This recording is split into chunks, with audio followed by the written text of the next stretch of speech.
servirles y bueno, cualquier cosa, podemos empezar. Así que, Pastor José Luis, aquí estamos para que nos dé las indicaciones y sobre la marcha nos vayan diciendo cómo conducimos esta reunión. Pastor, ayer platicábamos con algunos pastores amigos aquí sobre el proyecto que tenemos ahora con el presidente suplente actual. Termina su gestión hasta octubre y estamos teniendo acercamiento con él. Tuvimos un desayuno ayer con él y tenemos apertura, pero nos preocupan varias áreas y una de esas es la posición o el posicionamiento de la iglesia. En realidad, para echar a andar todo aquello que en algún momento usted sabe que necesitamos como Oficina de Asuntos Religiosos o Consejo Interreligioso, la verdad están en pañales, pastor, y lo digo con mucha transparencia. Necesitamos la mentoría paso a paso, que usted nos fuera diciendo, miren, ahorita necesitan hacer esto, y luego hagan esto, y luego hagan esto. Platiqué con Jacobo hoy en la mañana y me dijo, qué bueno que ya empezaron para hablar con el pastor Juan y que les va a empezar a dar la mentoría. Entonces, si usted nos puede indicar, estamos de cero, pastor. Entonces, los consejos todos que usted nos dé van a ser elementales para nosotros. Entonces, soltamos todo oído. Ok, Pastor José Luis. Bueno, primero quiero felicitarlos porque el papel de la iglesia mucho tiempo estuvo muy opaco. La verdad es que, bueno, papá fue pastor. Nuestra organización el año que entra cumple 100 años. Y les platico rápido la historia. Durante muchos años, la iglesia estuvo muy opacada. Déjenme decirle que la primera vez que vino Billy Graham aquí a México, el comité de los líderes nacionales se pusieron de acuerdo porque si venía la intención de detener a alguien por hacer una campaña con Billy Graham aquí en México, designaron al pastor Acosta de la Iglesia Bautista para que él fuera como que el responsable. Imagínense nada más lo que le estoy contando de la intolerancia que había hacia el pueblo evangélico. Durante mucho tiempo se estuvo luchando para que se diera esta libertad. Hoy que gracias a Dios después del 92 en el cual se hizo el ajuste para la posición de las asociaciones religiosas que antes no existían, se dio en el 92 este acto donde las iglesias ahora tienen una personalidad jurídica. Hoy las iglesias ya tienen una personalidad que pueden representar, que ya pueden exigir derechos, que ya deben de tener derechos y obligaciones. Todo esto está normado por el artículo 29, 130, o sea, todos los que ustedes ya conocen. Pero la gran situación es que tanto el gobierno como la iglesia no sabe cómo relacionarse. El gobierno entiende como un gobierno laico el que mira a la iglesia de lejos. Y la iglesia entiende que nuestra labor social, pues la hacemos en áreas donde el gobierno tiene mucho que ver. Así que la correlación es muy grande, pastores.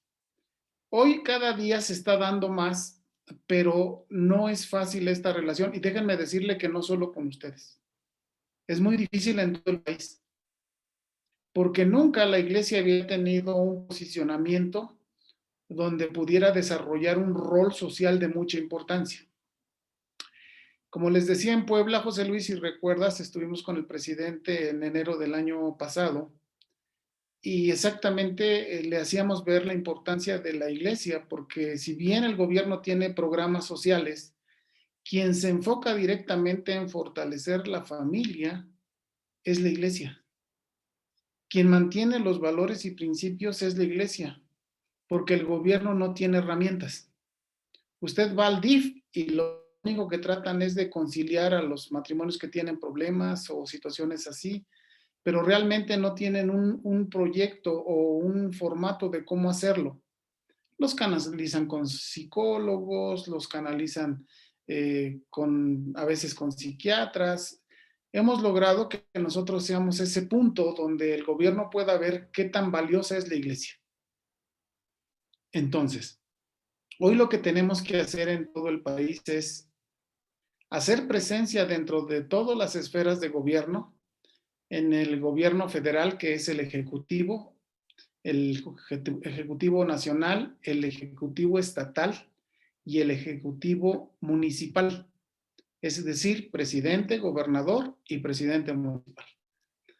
Y si bien ellos no tienen injerencia en cuanto a cuestiones de asociaciones religiosas, porque es algo que se rige a través directamente de la SEGOP, de la Secretaría de Gobernación a nivel federal, la verdad es que nuestro ejercicio se da en el ámbito municipal y estatal. Entonces es muy importante que la iglesia hoy tenga un espacio, un lugar, una oficina, donde todas las labores que realizamos como iglesia puedan ser fortalecidas por el gobierno municipal. Ahora vayamos a la otra esfera. Hoy estamos en un riesgo muy alto, pastores. Ustedes saben la cantidad de iniciativas que se están metiendo a nivel federal. Como no pueden hacerlo en la iniciativa de un artículo, pues lo meten en otro y en otro. Esta es la sexta vez que se intenta poner la ley Mordaza, establecer el aborto, los matrimonios homosexuales, la adopción de niños por matrimonios homoparentales y muchas cosas. Entonces, evidentemente, lo que nosotros estamos ahora luchando es mantener nuestra libertad, pero escuchen ustedes cómo se tiene que hacer. Para ellos la libertad religiosa no existe. Para ellos la libertad simple y sencillamente debemos lucharla en la esfera de los derechos humanos. La libertad de conciencia. Todo mexicano por derecho humano y todo ser humano a nivel de derechos universales tiene el derecho de pensar como quiera. El otro derecho es nuestra libertad de expresión. Aquí incluimos a los periodistas. O sea, todos tenemos derecho por ser ciudadanos y porque la Constitución nos lo permite, el poder expresar nuestra forma de pensar y de hacer las cosas. Porque tenemos esos derechos. Libertad de conciencia, libertad de expresión y la libertad de religión o de creencia. Esto quiere decir que todos podemos creer en lo que nosotros deseamos o no creer. Y esto incluye a todas las formas de credo, no solamente a los cristianos evangélicos. Entonces, con el poder legislativo que son los senadores, los diputados federales, los diputados estatales, nos hemos encontrado con que hay una oleada donde ellos están tratando de coartar estas libertades, pero fíjese lo curioso, no es para los periodistas, es para nosotros los pastores. Donde ellos lo que quieren es que si nosotros opinamos algo sobre algo que no estamos de acuerdo, entonces estaremos cometiendo un delito. Y estos grupos les han calentado la cabeza de que nosotros somos homofóbicos, cuando no es así. O sea, nosotros no tenemos letreros en nuestras iglesias que digan aquí no pueden entrar alguien que piense o distinto, no. Pero ellos lo han querido capitalizar ¿para qué? Para que ellos se hagan notar, porque peleando es como ellos se hacen notar. Entonces, tenemos las dos esferas, el área del poder ejecutivo y el área del poder legislativo. Y ahí es donde nosotros, pastores, debemos ahora agruparnos, porque como les digo, esta es la sexta vez que intentan coartar nuestras libertades.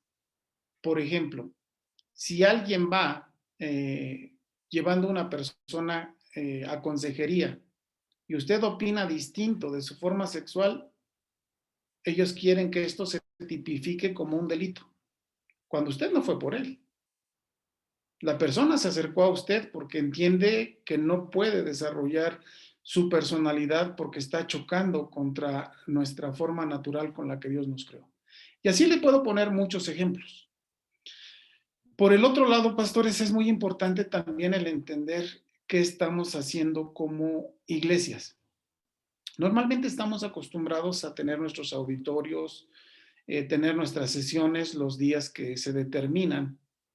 Pero esta pandemia nos ha enseñado algo, que realmente nos limitamos a hacer solamente una serie de acciones que a hoy que por la pandemia no se pudo, nos vimos muy limitados en otras cosas porque no experimentamos el hecho de hacer nuestro trabajo pastoral, no solamente en la prédica, no solamente en atender una liturgia desde un templo. Hay mucho que se puede hacer. Seguramente hay formas de poder ayudar personas que están pasando por situaciones complicadas como familia. En este tiempo muchas personas enfermas han pedido oración. Dios ha sido fiel, ha contestado, Dios los ha sanado de COVID. En la iglesia tenemos muchos testimonios de gente que estuvo intubada 30 días o 40 días y Dios los sanó. Tenemos testimonios de personas que toda una familia se enfermó y todos salieron adelante. Entonces, yo creo que el papel de la iglesia, los políticos no la conocen. Ellos nos catalogan como religiosos. De ahí que no saben cómo relacionarse con lo que nosotros hacemos. Pero evidentemente no solamente atendemos situaciones como las que decimos de enfermedad, cuando hay una crisis matrimonial, cuando hay una crisis familiar, cuando hay un problema de adicciones, ahí estamos tratando con ellos. Y el gobierno es lo que ellos deben de saber, porque ahí tenemos dos oportunidades. La primera es predicarles de Jesucristo, que es nuestro motivo como iglesia, el amor de Dios, su salvación. Pero el otro está en que el gobierno pueda valorar lo que estamos haciendo. Si el gobierno no lo valora, entonces nunca vamos a tener un lugar, aunque hagamos muchas cosas. ¿Qué es lo que tenemos que hacer? A través de las oficinas de enlace gubernamental, o como ustedes quieran llamarle, son las áreas donde el gobierno pueda trabajar con las iglesias para que se den un mutuo apoyo. ¿Cómo es un mutuo apoyo? Nosotros hacemos actividades que necesitamos, por ejemplo, hacer permisos o sacar permisos para tener actividades, para hacer campañas o simple y sencillamente para poder hacer alguna actividad en alguna colonia. Entonces, ahí es donde el gobierno tiene que saber y para eso están las oficinas de enlace. ¿Qué ha pasado? Los pastores van por su cuenta, por su lado, a veces tienen éxito. ¿Y qué es lo que ha pasado? Que mucha gente ha capitalizado a los pastores para que políticamente ellos se fortalezcan, aunque ellos realmente no apoyen a la iglesia. Ese es el gran problema. Miren, en las campañas nos traen aquí. Pasan las campañas y a nadie les hace caso. Prometen apoyos, ayudas y por desgracia sí lo hacen. Y es en todo el país, porque lo hemos catalogado. Pues los pastores, sobre todo los que están en crecimiento, andan buscando, pues, quién nos apoya a lo mejor a techar su templo, a lo mejor echar un piso, o hacer el salón de los niños, o hacer alguna cosilla ahí. Y los políticos se han aprovechado en hacer promesas que luego no cumplen. Se los digo porque no solo aquí en el estado, sino a nivel nacional, así ha sido. Entonces, ¿qué es lo que tenemos que hacer? Lo primero es que las personas o los políticos entiendan quién es la iglesia, que conozcan, pastores, la fuerza que ustedes tienen. El que menos representa una cantidad importante de familias. Y esto hay que capitalizarlo. Les vuelvo a repetir, el 92% de la población de los 130 millones que somos en este país tiene una fe. O sea que es una gran mayoría que digo que podrá creer en alguna o en otra forma de fe, pero al final de cuentas son creyentes, pastores. Entonces, ¿qué es lo que ha pasado?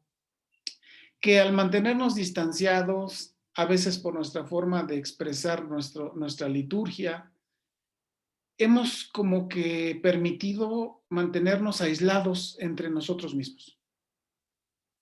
Y bueno, como les digo, la organización de papá es muy antigua, más de 4,000 iglesias en el país y fuera en 7 países.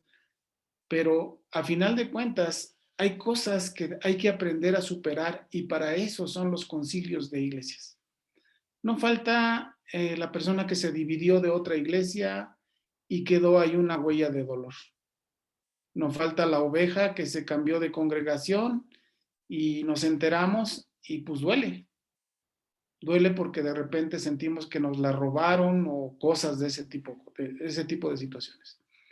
Entonces, creo que a través de esta unión de pastores, como ustedes quieran hacerlo, voy a pasar en el otro punto a proponerles las formas. Deben de poder conciliar y centrarse en cosas de comunes. Si nos centramos en cosas individuales, nunca se van a poner de acuerdo ni nos vamos a poner de acuerdo.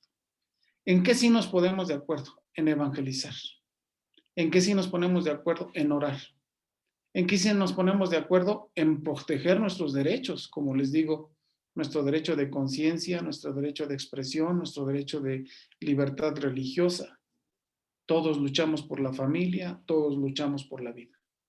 Entonces, buscar puntos que mantengan esta cohesión, esta unión, para que se vaya convirtiendo, en este caso, Tehuacán y la zona metropolitana, en una zona donde tengan una fortaleza bien grande.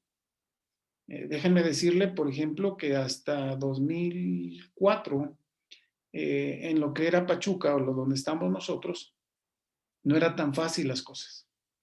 Hicimos una cruzada donde se reunieron casi 40,000 personas en un parque. El gobierno se quedó impresionado y, si cabe la palabra, hasta asustado. Ningún presidente, ninguna actividad había convocado tantos miles de personas. Y le dijimos al gobernador, pues es que somos los cristianos. Lo que pasa es que no somos gente ni peleonera ni belicosa. Lo que somos ciudadanos que luchamos por nuestro estado, por la familia, por el bienestar de nuestra nación. Entonces, esto aperturó mucho, porque se dieron cuenta de cuántos somos. Y entonces la posición de la iglesia empezó a cambiar. Ahora, ¿por qué apenas en un evento cambió la postura cuando la iglesia ya traía esto desde hace mucho? Porque hubo una clave, pastores. Logramos en esa coordinación juntar cuando menos a unos 100 pastores de la ciudad, aquí en Pachuca, que se unieron en este proyecto y en la zona centro del país. ¿Y qué fue lo que pasó? Que cuando ellos vieron esto, se dieron cuenta de que nosotros también tenemos una fortaleza y una fuerza. No para hacer cosas incorrectas, sino para que el reino de Dios sea predicado. Entonces, ¿qué es lo que hay que hacer? Hay que definir primero cómo va a ser o cuáles son las bases en las que va a funcionar esta unión de pastores. Tenemos alianzas, tenemos concilios, tenemos muchas cosas. Les platico lo que es un consejo interreligioso. Quizá el Consejo Interreligioso de Puebla ya se haya acercado a ustedes o a lo mejor tengan conocimiento de él. Estos consejos interreligiosos nacieron con la idea de poder agrupar a todas las formas de credos, no solo evangélicos. ¿Para qué? Para que juntos pudiésemos luchar. Queremos decirles que en los concilios interreligiosos de los estados están católicos, mormones, presbiterianos, testigos de Jehová, todas las denominaciones que ustedes puedan conocer y formas de credo. ¿En qué coincidimos? En 5 cosas. En luchar por la libertad de conciencia, la libertad de expresión, la libertad religiosa, por la vida y por la familia. En eso nos centramos porque estamos viendo cómo cada día la iglesia está siendo atacada. Y poco a poco ustedes van a ir viendo cómo se van a ir dando leyes que van a ir limitando la actividad de la iglesia. Y ustedes saben por qué o quién está luchando en contra de la iglesia. A través de diferentes expresiones políticas, partidos o lo que usted quiera. Pero si la iglesia está unida y hace un frente y los ven a ustedes realmente como un grupo sólido, las cosas van a ser distintas. Ahora, ¿cómo se agrupan las organizaciones cristianas evangélicas? Aquí en Hidalgo tenemos 2 formas. A través del Concilio Cristiano Evangélico del Estado de Hidalgo, donde agrupamos a las asociaciones religiosas. las asociaciones que quieran sumarse y ser parte. Esto no va a hacer que las asociaciones pierdan o mucho menos tratar de motivar que ellos dejen sus asociaciones. No. Aquí simple y sencillamente respetar, pero entender que nuestra forma de trabajar como evangélicos nos ayuda a estar juntos y a entendernos que hacemos lo mismo. ¿Qué se logra? Hacer cosas juntos extraordinarias, como que hacer eventos muy grandes, muy fuertes, aquí en el Reloj de Pachuca, una caravana de oración con 2,000 autos, por ejemplo, algo que nunca había sucedido. Y a través de eso, la gente, los políticos, el gobierno, tanto federal, estatal, municipal, como el poder legislativo se da cuenta quiénes somos nosotros. ¿Y qué es lo que va a pasar? Que dejamos de ser solamente una presa política de campaña y lo que pasa es que la iglesia se posiciona. Esté quien esté en el terreno estatal, o municipal o federal, la iglesia está presente porque hay un frente común. Entonces, bajo estos principios, es muy importante que ustedes hagan, por ejemplo, ahí en Tehuacán, no algo complicado.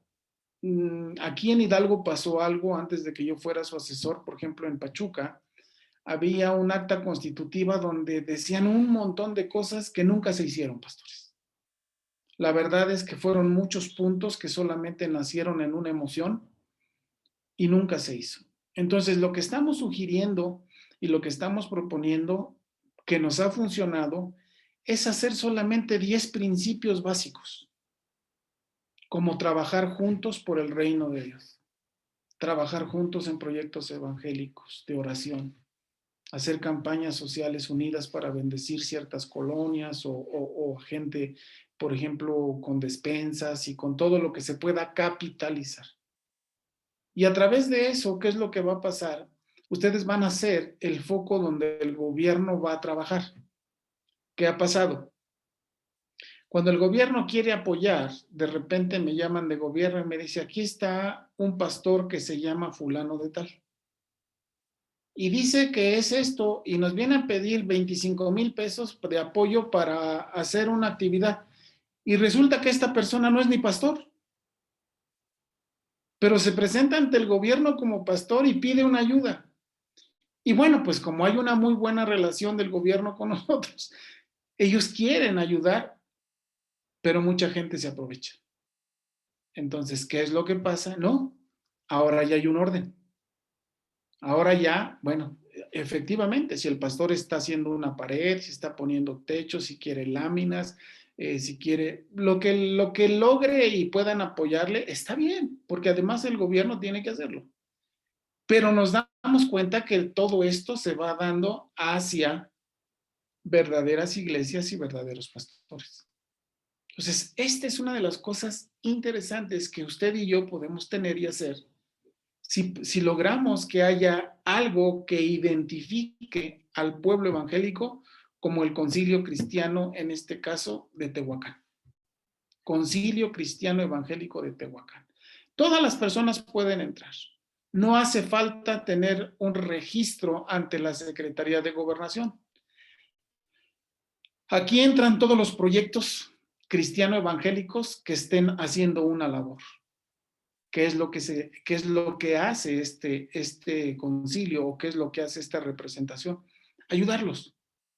Por ejemplo, nosotros el viernes vamos a tener una sesión con el secretario de gobierno, con el secretario de salud y con el subsecretario de asuntos religiosos de la Secretaría de Gobernación, donde a las preguntas y a las inquietudes que tenemos o que tienen los pastores, ellos van a contestar.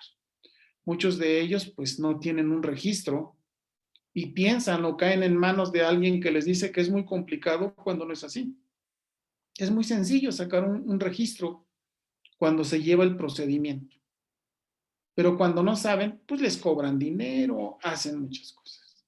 Otra cosa, por ejemplo, a veces queremos hacer actividades, pero nos da un poquito de temor el hacerlas por los permisos, por un montón de cosas.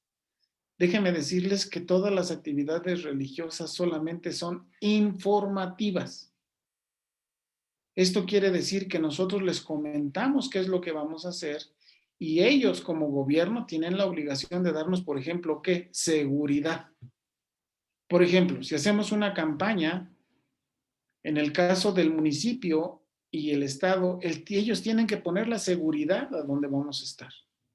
Si estamos haciendo una caravana, ellos tienen que ayudarnos para el control de tráfico, para que se pueda dar esa caravana evangelística, de oración o simple y sencillamente de proyectar el cristianismo o nuestra fe. Entonces, pastores, es importante que ustedes puedan definir cuál va a ser esos principios en los cuales ustedes van a trabajar.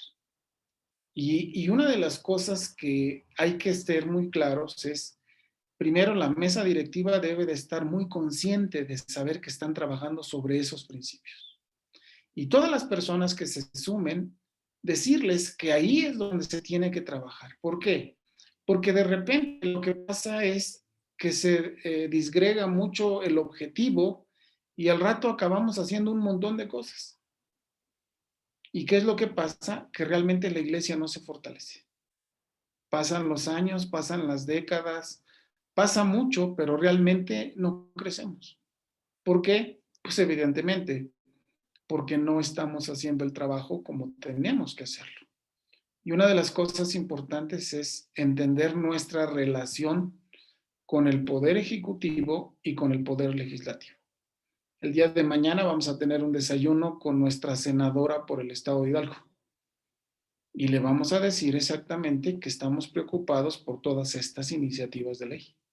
Y que los cristianos evangélicos estamos esperando que ella, como nuestra senadora, defienda nuestros principios. No su partido, no sus corrientes, porque cuando ella decidió ser candidata a diputada, nosotros le expusimos que era lo que queríamos como comunidad cristiana. Y ellos estuvieron de acuerdo. Entonces, cuando ellos ven esta unidad, ven la fortaleza y mire, a un político le interesa mucho su carrera, su futuro. Y ellos saben si verdaderamente respaldan o no respaldan, en este caso, a la comunidad cristiana evangélica. Entonces, pastores, dejo este tiempo para que surjan las preguntas o cualquier otra cosa que podamos hacer. Esto solamente fue la introducción para que a través de esto se vayan definiendo cómo son las cosas para que tenga fuerza. Normalmente, si hay un presidente que es amigo, da lugar, pero cuando no es amigo el que está en el puesto, entonces nos sacan de ese lugar. Y déjeme decirle que no, que si se logra que verdaderamente haya ya un espacio determinado en el organigrama ejecutivo, entonces siempre van a tener una presencia que les va a ayudar a que la iglesia vaya cumpliendo con su labor que Jesús nos demandó, pero al mismo tiempo que la gente conozca quiénes somos como cristianos. Así que dejo este lugar, voy a apagar mi micrófono para que no se contamine en la sesión y podamos continuar con las preguntas o dudas o con cualquier otra cosa que ustedes decidan.